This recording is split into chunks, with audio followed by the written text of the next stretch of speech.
Hello and happy almost New Year. It is right after Christmas, so Christmas was Saturday, today is Monday. The husband is back at work, unfortunate for him, but good for me because I now have the house to myself and it's nice and quiet, which means that I can spend this week doing what I like to do this week between Christmas and New Year's, and that is like really focusing on goal setting and thinking and planning and all of those things. For me, it's very much a process that I enjoy and I like going through this process. And so it's always really fun and fulfilling, and I love doing it in this week between Christmas and New Year. So my goal for this week is usually like to not do really any actual work. I do have a few videos that I need to film and edit, but for the most part I don't have a lot going on. I'm not gonna like film a whole bunch of things for January. I'm just gonna film what I have to get done, you know, before going back to school, and just like really focusing on spending my time thinking and planning and reading and consuming good content and resting and doing those things that I really only, I mean, frankly, I only really allow myself to do it this 1 week of the year, is to like truly just be like, I don't need to do anything. I can just kind of relax and chill and do that. So the first step in my goal setting process, which is what we're going to talk about in this video, is actually going through last year. So I have a series of prompts. I'm going to be using the printables out of my goal setting course, which I will link below. It is still available until January 31st, which is when it will be going away. You will still have access if you've purchased, but you cannot purchase it after January 31st. So I'll link that down below, but it comes with all of these printables, and I'm using the prompts out of there to kind of going through last year and think through what, you know, went well, what didn't go well, what I could have improved, would have improved, why I didn't do as much as I wanted to, or why I did more than I wanted to, and just like really thinking through those things, not in any way to be like, how dare I not do XYZ, but very much from an analytical standpoint of like, okay, you know, where are areas that I can improve for next year? And that's really what I am focusing on with that. And then just kind of thinking through what I want to do next year. So the way I do this is I just do it in like a straight up journal. This is like a super cheap journal. I don't even know where I got it. And I write in it normally. I would like to write in it more in the coming years, but I'll just write through there, and I do that because then I have plenty of space. So I don't have to worry about running out of space. If you're in the goal setting course, you can print out the printables. Of course, I was doing that, and then my printer like freaked out, and so it's, I don't know what it's doing. We need to deal with it, but I'm not thinking about it right now. And then, or you could download it to a note-taking app on my iPad, which I might actually do. So that is where we are starting.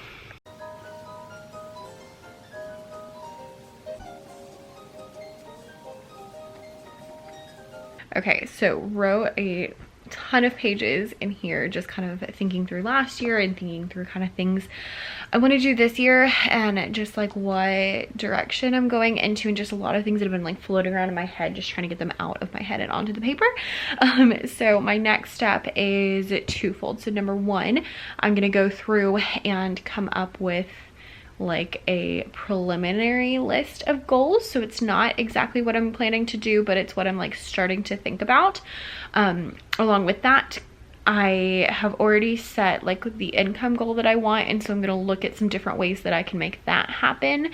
And then I'm also going to get started on my bullet journal. So this is the one I picked. It's from Archer and Olive, and I'm going to go through with my pencil and just kind of pencil out what I want to do. I've already kind of decided what pages I want to do, but this will be just a pencil sketch of what I want to do, so that then when I actually go to set it up, it's like all just kind of ready. So I'm just going to find a movie and get that done. All right, friends, so after you've gone through and figured out, you know, how last year went, things that you want to take into the new year, things you don't want to take into the new year, your next step is going to be to think long term.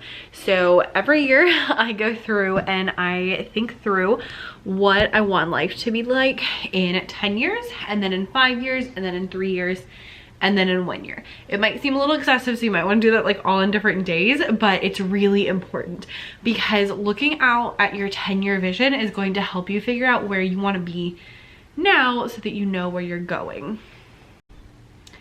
So thinking through things like, where do I want to live?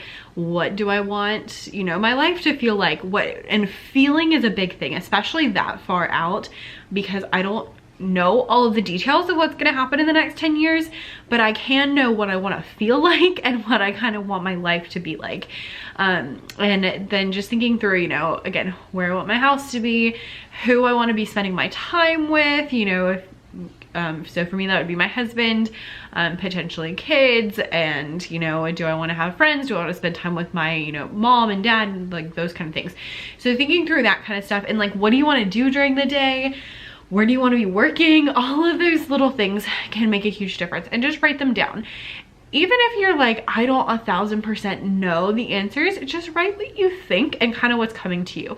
This is not the time to be like, must come up with strategic goals that I can hit in a certain amount of time. This is the time to just dream and be like, what do you want to do? What do you want life to be like? Where do you want to go? And all of that good stuff. This is the time you just get to dream. If none of these things come to fruition, like, that's fine. Just, you know, go through and think through that. Do 10 years, 5 years, 3 years, and then 1 year. And that 1 year is actually really important. It sounds stupid, but I promise, just try it. Because a year from now, if you can think through like, a year from now, what do I want to have accomplished? Where do I want to be in a year from now? What do I want to be doing? How do I want to feel?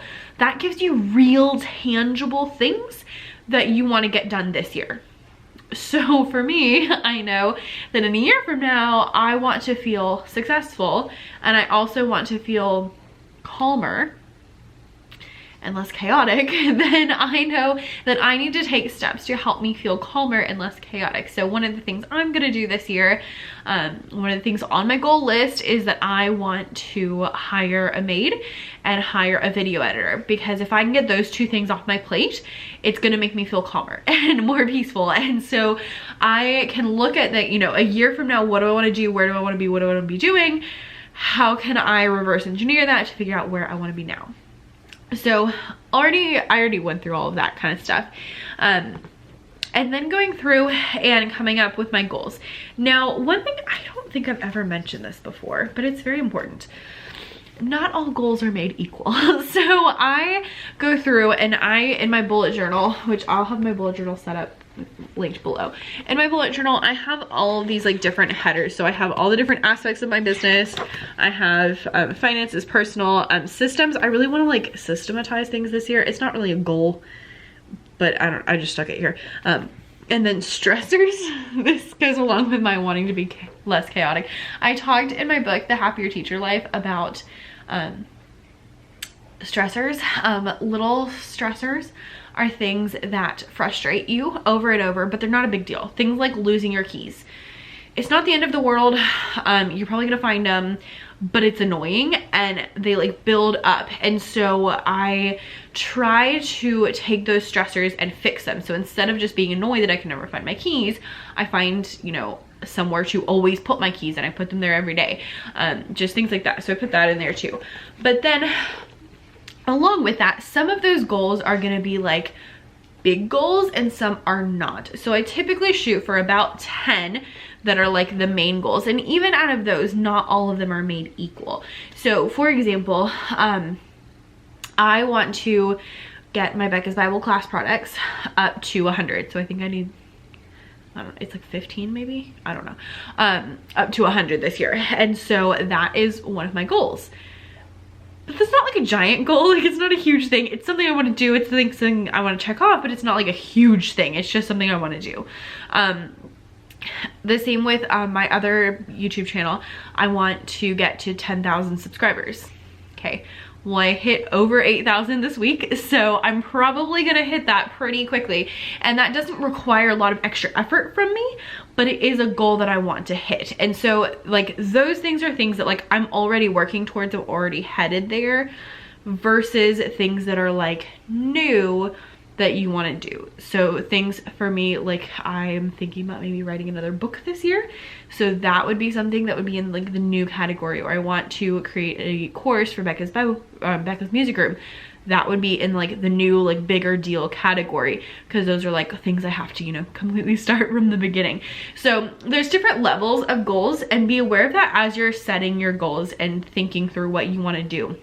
because things like, you know, I want to hit a certain subscriber count, or I want to do this, that, or the other, may not be like things you really need to put a lot of effort in. But if all your goals are things you need to put a lot of effort into, that can be super stressful. So do go through and like separate out your goals into different categories. So like for your business and for personal and finances, if you have different aspects of your business, do that too.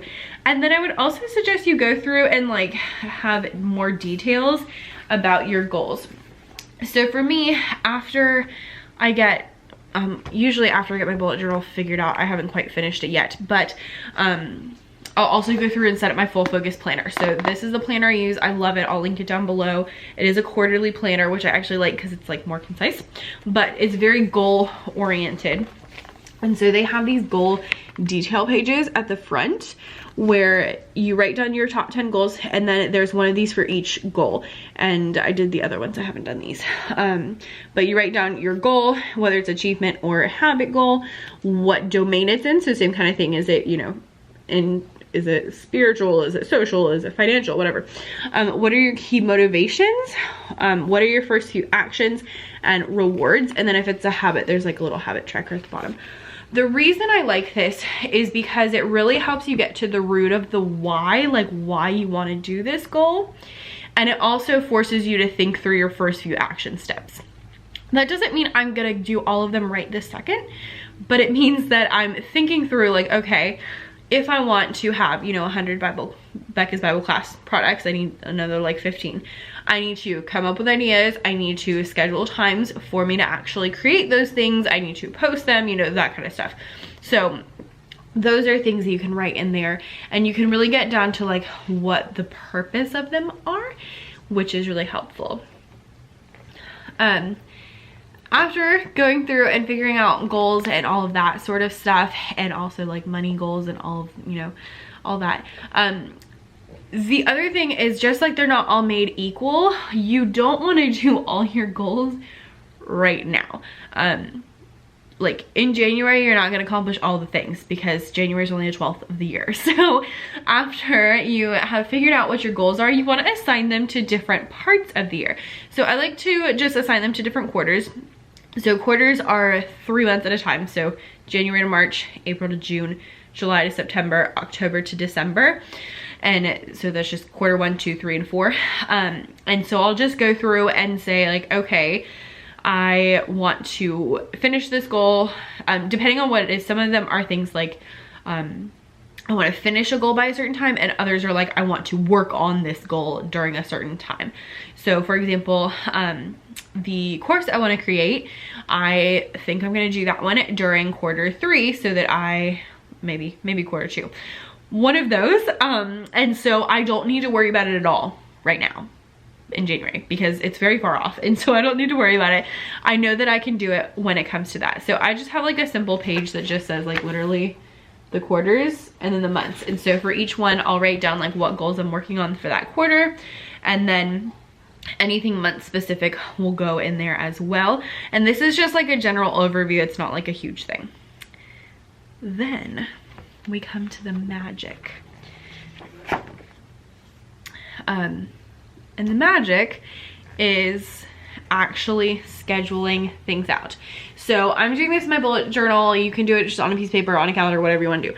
But what I have done is, this is where I have like all my like events and things happening.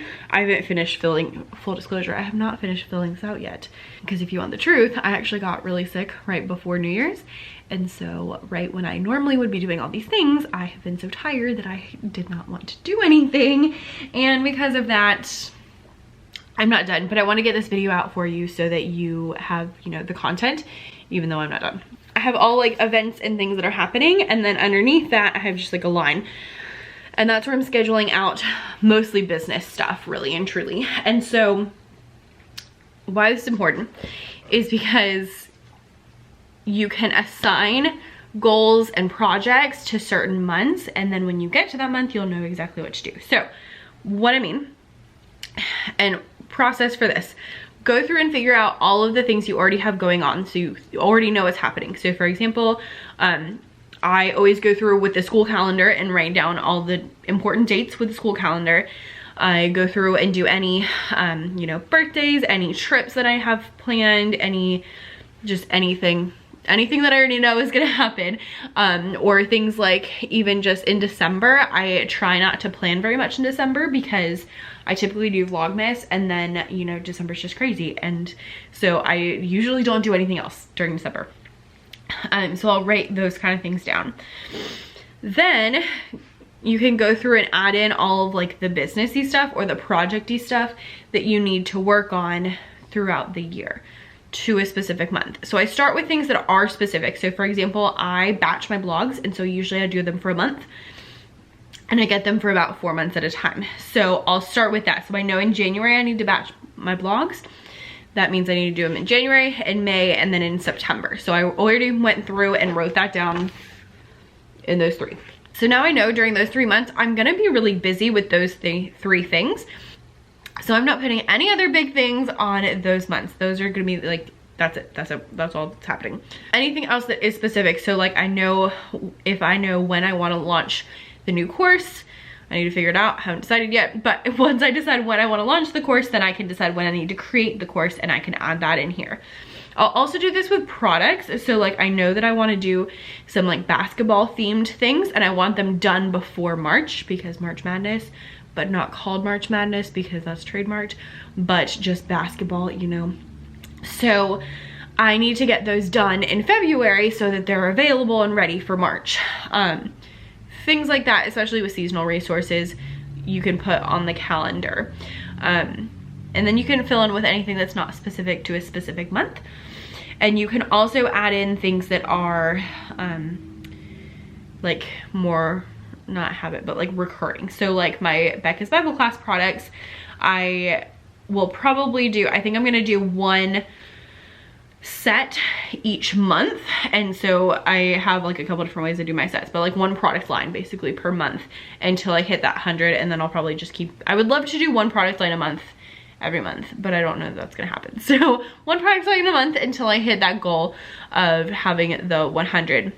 And so I can write those down to like 1 product line, 1 product line. And if I know what product lines I wanna do, I can also put that down. I can say like, make this product line specifically because I know what it wants to be. So once you have that down, then you're gonna be in such a better position than everybody else because you already know what to do. So then at the beginning of each quarter, I'll go through and check my quarterly progress, and I'll check you know, what I decided I wanted to do that quarter, and then I'll like flesh out anything else, especially once we get towards the end of the year, because I do most of my planning for the beginning of the year because I don't really know what's gonna happen in the next 8 months. Right now I'm just kind of guessing, so I suggest you use your pencils. And so I will like each quarter just kind of flesh out those plans a little bit more, and then I will go each month and say like, okay, this month these are the 3 things that I said I was gonna do, and then I know exactly what to do, and it makes life so much easier because then you just know what to do. And if you've been with me long enough, you know that my #1 rule is to always know what you're gonna do before you sit down, because if you sit down without knowing what to do, you're just gonna waste time, like I did because I just filmed this video twice. So that's where we are. You know why? Because I didn't have a plan.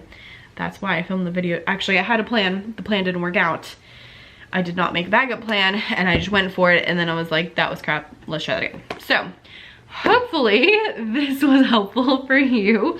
I would love to know anything that you do to help you get ready for the year. And yeah, so let us know those in the comments, and I will see you guys next time. Bye.